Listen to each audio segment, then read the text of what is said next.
ဒီဗီဒီယိုကတော့လူသားတွေတာမန်မျက်စိနဲ့မမြင်နိုင်တဲ့နာနာဘာဝတွေကို CCTV ကနေပြီးတော့မှတ်တမ်းတင်ထားတဲ့ဖြစ်ရပ်တွေကတချို့ပဲဖြစ်ပါတယ်။ပထမအဆုံးဖြစ်ရပ်ကတော့ American နိုင်ငံ Oklahoma ပြည်နယ်တစ်တော်နယ်ကြီးတစ်ခုထဲမှာရှိတဲ့အိမ်ရဲ့ CCTV မှတ်တမ်းပါ။လူငယ်လေးတစ်ယောက်ဟာညနေပိုင်းမှာတော့သူ့ကားနာပုံနဲ့ကိုပစ္စည်းတွေထည့်နေပါတယ်။အရာရာဟာအေးဆေးတည်ငြိမ်နေခဲ့ပေမဲ့ကင်မရာထဲမှာတော့အနောက်ဘက်တစ်ပင်တွေကြားထဲကနေတစုံတစ်ခုကအရှိန်နဲ့ဖြတ်ခနဲဆိုသလိုဖြတ်ပြေးသွားခဲ့ပါတယ်။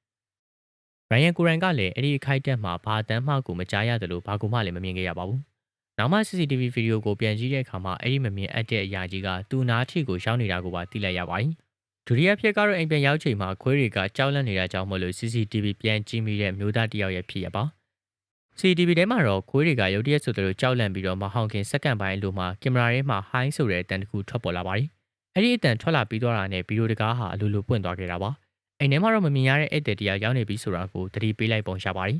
။တတိယဖြစ်ရမှာတော့စက်ယုံမှာညာဘက်လုံခြုံရေးစောင့်နေတဲ့ဝန်ထမ်းတစ်ယောက်ရဲ့ထူးဆန်းတဲ့ဗီဒီယိုပါ။ဒီလုံခြုံရေးအဆောင်ဟာမန်နေဂျာစီကိုတွားပြီးတော့လူသစ်ကင်းလဲနေတာမတင်ကားစရာကောင်းတယ်လို့တွားတိုင်ခဲ့ပါတယ်။မန်နေဂျာကတော့အဆောင်တစ်မခန့်ရသေးဘူးလို့ငင်းခဲ့ပေမဲ့လို့ CCTV ပြန်ကြည့်လိုက်တဲ့အခါမှာလူတစ်ယောက်မှမရှိတဲ့နေရာမှာလုံခြုံရေးအဆောင်ဟာစကားတွေပြောနေပြီးထိုင်ကုန်ကိုယ်တော်မှရွှေပေးနေတာကိုတွေ့လိုက်ရပါတယ်။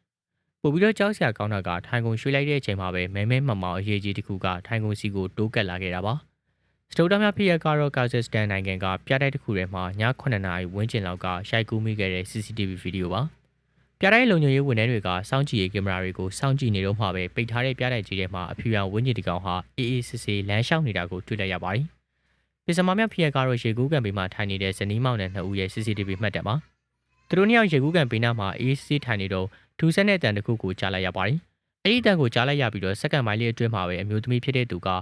မမြင်နိုင်တဲ့အားတစ်ခုခုကအထက်ကိုဆွဲမြောက်လိုက်တယ်လို့မျိုးအရှင်ပြင်းပြင်းနဲ့ပါသွားပြီးတော့ရုတ်တရက်ဆိုသလိုပျောက်ကွယ်သွားပါတယ်။အမျိုးသားဖြစ်တဲ့သူကလည်းအံ့အသင့်ပြီးတော့ချက်ချင်းဆိုသလိုထားရှာခဲ့ပေမဲ့မတွေ့ခဲ့ပါဘူး။သူမဘာဖြစ်သွားခဲ့တယ်လဲ။ဘာကဆွဲယူသွားခဲ့တာလဲဆိုတာဒီကနေ့အထိဆိုသလိုအဖြစ်မရပါဘူး။ခြားကူးမြောက်ဖြစ်ရကတော့မိခင်တယောက်ဟာသူ့ရဲ့အိမ်ထဲမှာထူးဆန်းတာတွေမကြာခဏဖြစ်နေလို့ CCTV တက်ထားခဲ့ရကနေရိုက်ကူးမိခဲ့တဲ့ကြောက်စရာဖြစ်ရပါ။